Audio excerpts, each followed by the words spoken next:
Hello, everybody. Hello, Scott. Hello, Brent. I'm Jen Gray, and I just want to welcome everyone. We're back from a 2-week hiatus with Tuesdays with Forward for some much needed breaks for Scott and myself. And I can't think of a better way to resume our conversations than by welcoming my dear friend and colleague, Brent Hazelton. For those few of you theater fans listening who do not know Brent, he is the new artistic director at the beloved Milwaukee Chamber Theater. How many days have you been on the job, Brent? I believe this is 48 or 49. Excellent. Since July 1st.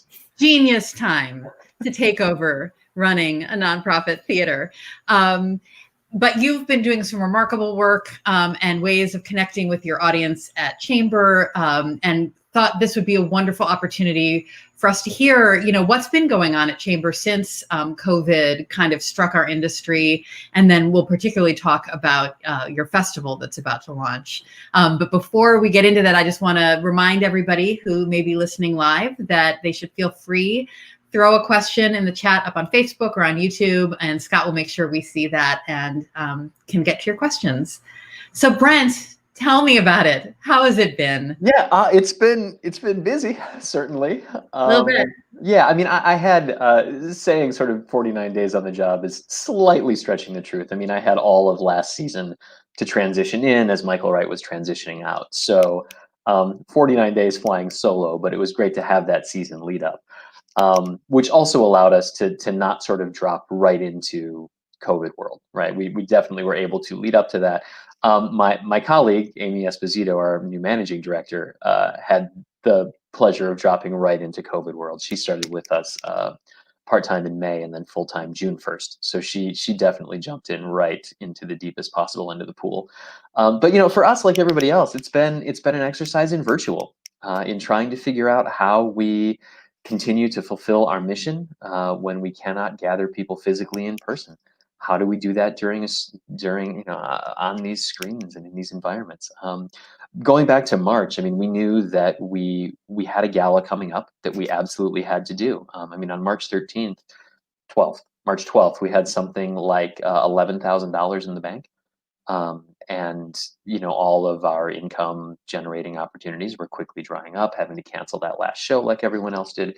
So we knew that our spring gala had to happen. We knew we had to do it virtually, but we also knew that we didn't have an audience that was used to engaging with us virtually. So sort of that moment, March 12th, really decided that we had to start connecting with our audience in that virtual way. So doing a lot of Facebook chat, doing a lot of email engagement to drive people to social media, because we knew that's where not only the gala was going to be, but any real messaging or producing we'd be able to do in the future. So it's been a weird world. I know you're living in that same world. We're all living in that place where it is about figuring out how to make a human connection on this strange two-dimensional surface that most of us have really not engaged deeply with before. But it's an adventure. All of the new tools and the new software and the new platforms that are coming out. It's truly impossible to keep up with them all, but that's what we have younger people for.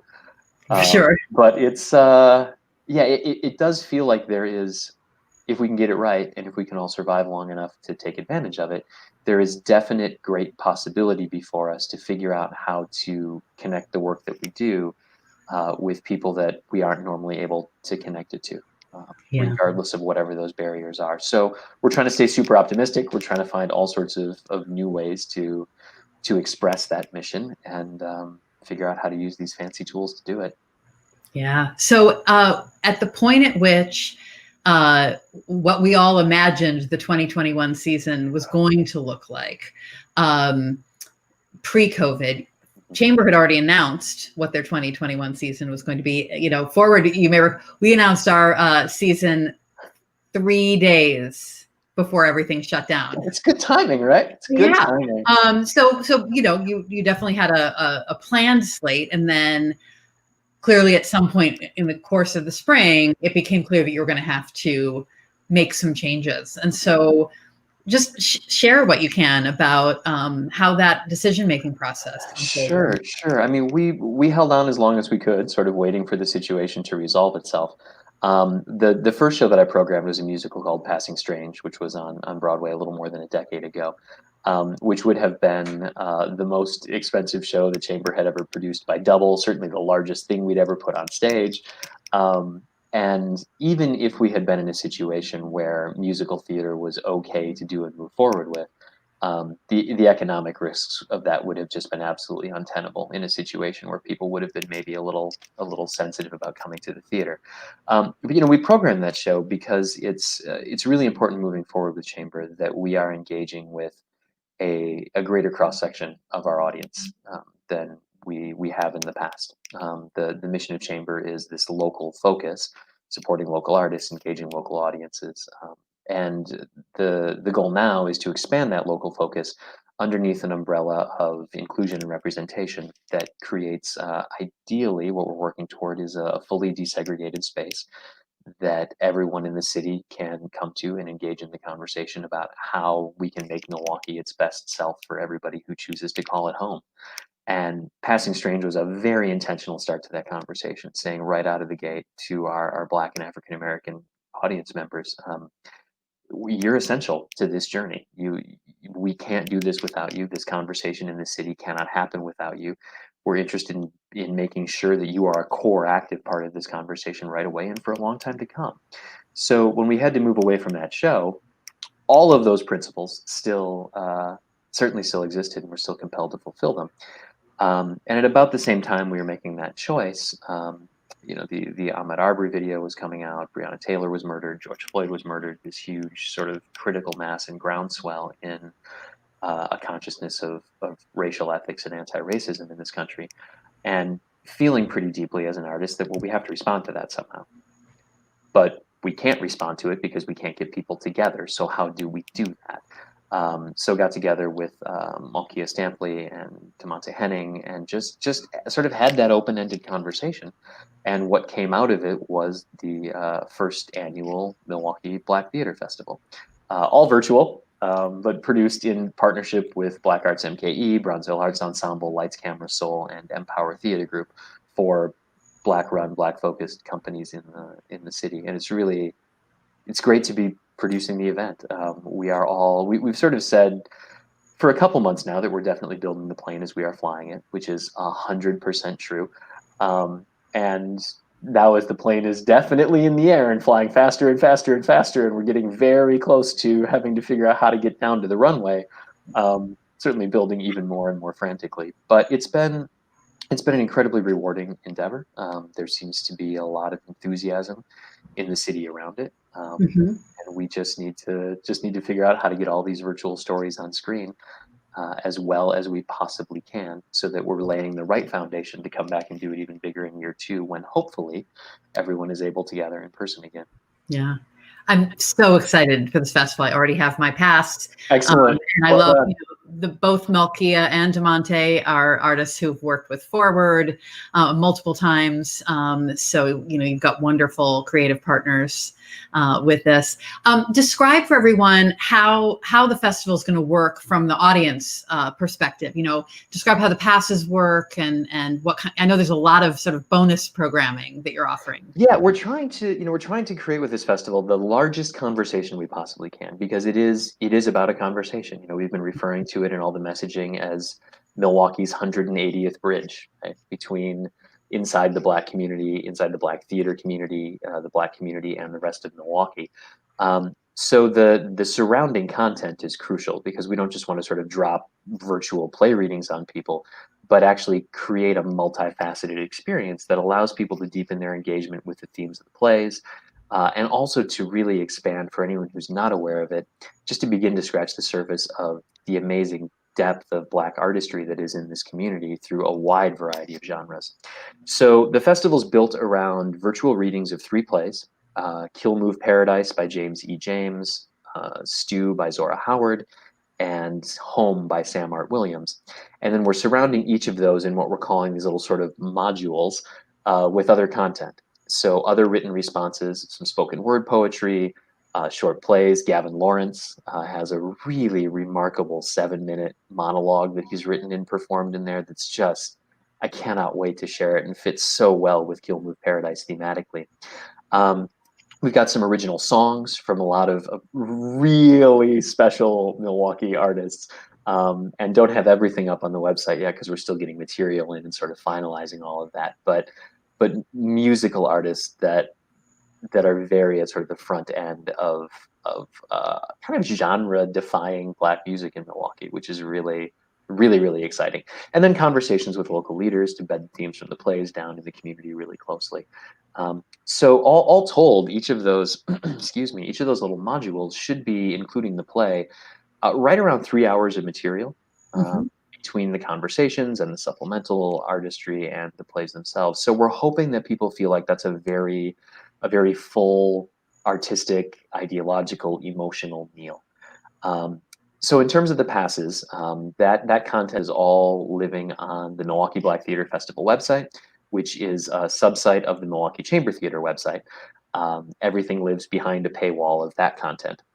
So people will be able to purchase a festival pass or an artist pass or a student pass to get into behind that paywall to access that festival content. Each of those passes is good for a week. We're splitting the festival into 3 weeks. All the content is the same for each of the 3 weeks. Certainly behind the paywall stuff, there's some things out front of the paywall that are going to be added as the festival goes along. But so people will select whatever week they choose to attend. Your access is good for that week, not a rolling week, but a designated calendar week. So if you're in that first August 23rd through 29th week and you buy your pass on the 28th, you've got 24 hours to get through all that material, which is, as I said, about 3 hours per module. So right around 8 or 9 hours total. And then that will take you behind the paywall. So once you're behind the paywall, you'll get access to all of that supplemental content, as well as the core readings. In order to trigger the core readings, and we had to do this to put protections on them that our licensing companies and Actors Equity Association wanted to do, you'll have to rent each of the core readings for an additional 1 cent rental, which is why the prices are a little funky on the passes, $34.97, $14.97. So all told, they come out to 35 and 15. But what those individual 1 cent rentals allow us to do is satisfy the licensing houses that people are actually only able to view the readings one view per pass. Yeah. So that not everything's available per week, which is eminently fair. Yeah. And we recognize that's sort of a funky intermediary step in there, but it's the first time we're building the platform, and hopefully we'll be able to write even more custom code next time around. Absolutely. Assuming we have to do it virtually again. It's so, first of all, it's so affordable. Like I said, I've already bought my pass. I've been telling all my Facebook friends that they should do the same. And it's a clever workaround. I think we've talked about this probably on past episodes of Tuesdays with Forward, but it's not just that our artists and our companies are having to come up with new ways of creating our work and sharing our work, but the unions, the authors' representations, like we're all having to build the plane in the air. Absolutely. The writers want us to be able to create ways to tell their story and to share it, and the unions want their people to be able to work. But it's really different when you're sharing it online. Very different. Not the pay scales and everything else that we normally do are about this idea that theater is ephemeral, and you come, you see it, and then it's gone. And so everyone's having to come up with ways to protect the artist's work. And certainly when I think about, dear Lord, let there be some real positive changes to our industry that come out of what we're currently living through. It's always been this sort of third rail in our industry, the idea of being able to broadcast what we do.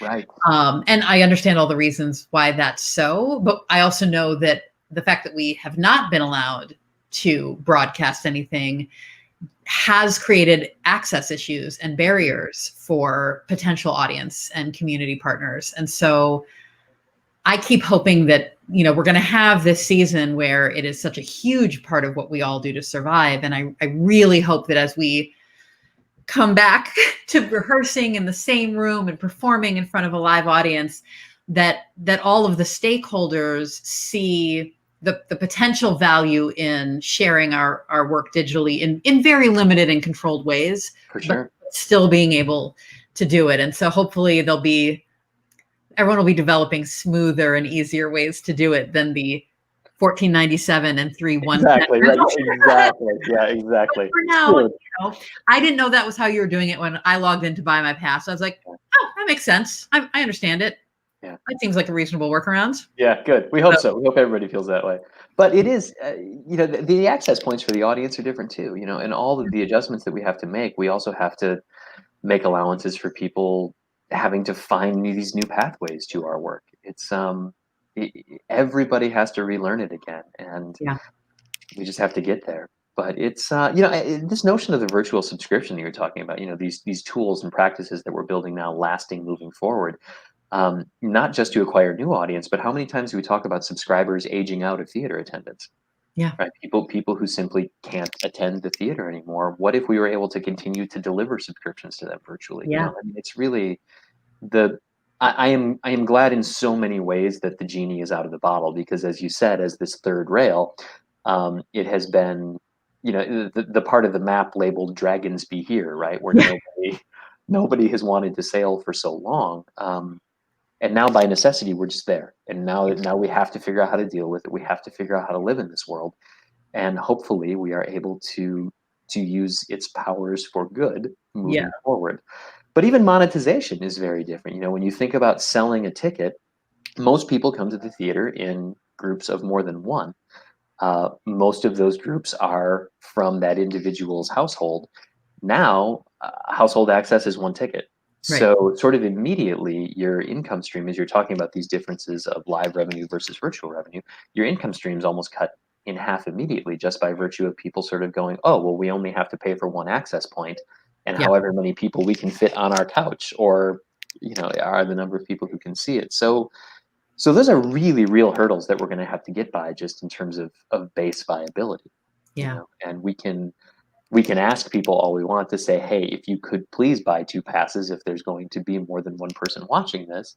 And they may choose to, they may not choose to, but it's definitely challenges to be worked out to really make it part of permanent practice. Yeah, completely different model that we're all trying to adapt to, with budgets that were built on an old model. Exactly. Yeah, exactly. And complicated as well by the fact that for the span of time from mid-March up until nowish, just about every theater company I know has been giving content away for free.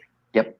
For, Yes. for very, for noble reasons, for community-driven, mission-driven reasons. We want to be in touch with our audience. We want to provide uplift and stories to, this is what artists do in a crisis. Right. We help everyone through it. That's what art does. And so there's been this incredible generosity across our field during this 5+ month span, and everyone from the National Theatre in London on down, even to, Hamilton you had to pay for a Disney Plus subscription, but I'm sorry. But what is it? What is that, like $7 a month. It's I would have been buying the $12 tickets for my family of 5 to go see it in the theater, probably more than once, right? Oh, exactly. There's been all of this real, it's ironic because we are nonprofits, but it feels like a charitable impulse from our field to put all of this content out into the world, just to build bridges, bring people together, help us through this hard time. But all of us now absolutely have to start to move back in the direction of asking people to pay for the art that we create for them, because there's no other way for us to employ our artists, and for these organizations to be here to keep creating art when we can be back together. And it's been really fascinating, the conversations I've had with colleagues around the state, but even around the country, about the tricky, hard work of having been giving something away for free and then charging for it. And then, you add on the whole, you had to buy 2 tickets, but now you can do it with 1 pass. And, it's, it's tricky.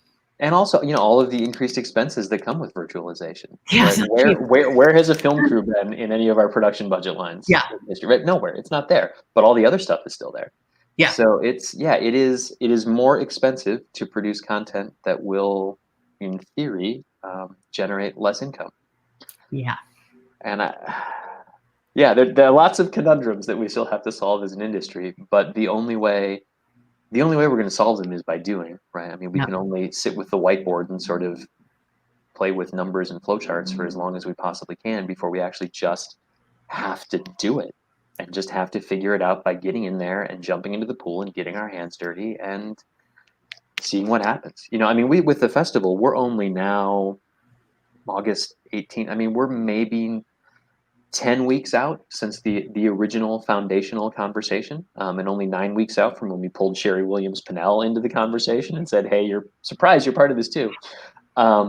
And then, only 2 months out from we sort of assembled the rest of this larger curatorial committee that has created all of the content for the festival, or at least chosen the artists to do it. So it's so fast. So fast. So fast. And there's, sitting here now on August 18th going like, why? What were we thinking in many ways? But at the same time, Right.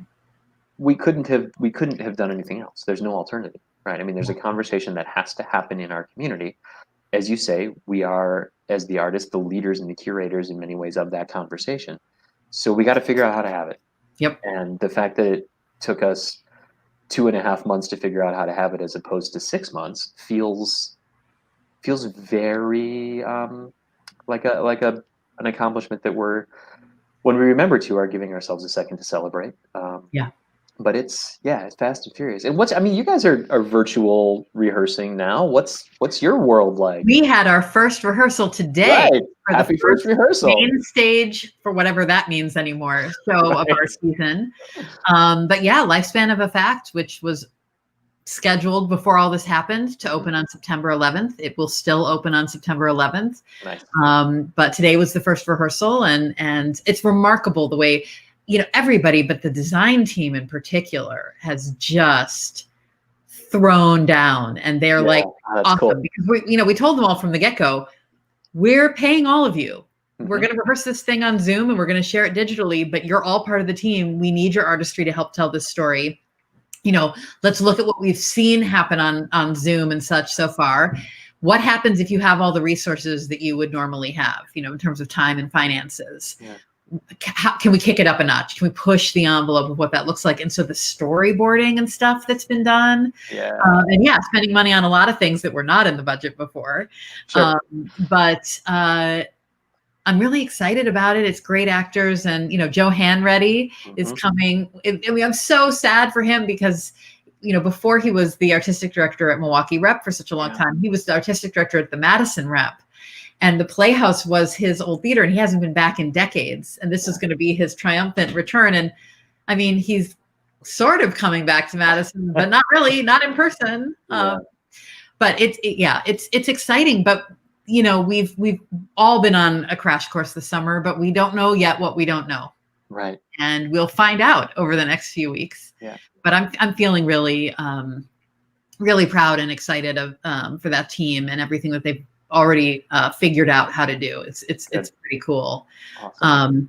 As you look at what comes next for Chamber, I mean, obviously you were going to do Stu. Hopefully that's something we can see at a later time, or Passing Strange by Stu. Sorry. Yeah. And then you're doing it's confusing when there's another play called Stu in there. Yeah, we've been doing that. By Stu. But what do you know? And it's okay if the answer is nothing. Yeah, I mean, right now, nothing. I mean, we know that in order to survive, I don't want to take this down, but the realities are the realities, right? We don't have any financial reserves at Chamber. In order to survive, we have to earn, and the only way we can earn is by fulfilling our mission and convincing people to give us money in exchange for that. The only way we can sufficiently capitalize while fulfilling that mission is by creating productions. Now, whether those are virtual productions or in-person productions remains to be seen, but we have to figure out how to get artists together in a space to create. We were hoping to be able to do that with the festival, but we're not, just based on the current epidemiological conditions in Milwaukee, which are not at the threshold that Actors Equity Association wants them to be. We're not able to gather artists together in person. And that threshold is going to be extraordinarily challenging to be met, kind of anywhere. not just Milwaukee. Yeah. So the challenge we're facing, I think, as an industry right now is how do we get to the next step of our practice, right? How do we take well, maybe baseball's not the best example, but how do we take what the NBA is doing and how can we create these little production bubbles that actually allow us to get artists back to work, right? I mean, Chamber's core mission is support local artists. Yep. And in many ways, we're just a pass through for that, right? People have to give us money that we can then give artists. Exactly. So we need to monetize to a certain degree. And our audience has been pretty clear that they would like us to do that by delivering them virtual productions, which we would love to do if we can get to a point where we can get artists together in space. And I think we all know that the Hamiltons and the Passing Strangers are sometime off, right? That what we are focused on is one person, two-person shows where actors can socially distance as part of the production. Those are the things we're looking at for the time being, and that's great. There's so much wonderful work in that area and that arena that we can do. But we got to figure out how to get the people together. And until we figure out how to get the people together, we can't do much. Because as much sort of virtual, innovation, the conversation we're having right now, the way you're talking about all these awesome innovations, it sounds like you guys are making to the Zoom format for Lifespan of Effect. I can't wait to see that. But no one wants to do that the whole season. No, and they all feel like stopgaps to get us back to where we need to be. But particularly, as you were saying before, we've got the RSC and we've got the National and we've got all these theaters delivering very high quality filmed content. That's kind of set the bar for what all of our patrons expect for us now. So at the very least, we need to get some actors on some sets in some lit theaters and film those shows and deliver them that way. So figuring out how to do that is the next step. And I don't know that we have any idea how to do that right now. Yeah. Because we are still in a situation where we are more trying to keep control of the situation as opposed to figuring out how to move ahead through it. Yeah. And it feels like we're just on the verge of transitioning to that move ahead through it, but the clock's ticking really loud for a lot of us in terms of viability. So sooner than later, we got to figure that out. And once we do that, then we can really have fun. Because then it becomes about like, how do we create these cool virtual productions that we can then deliver? What conversations can we build around them? Who can we include in that? That's where it gets fun and we can start engaging again. But we've got to find a hybrid of where we are now.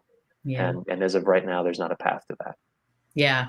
The uncertainty is really hard. Mm-hmm. And there's so much that there's always so much we don't control, but a lot more so right now.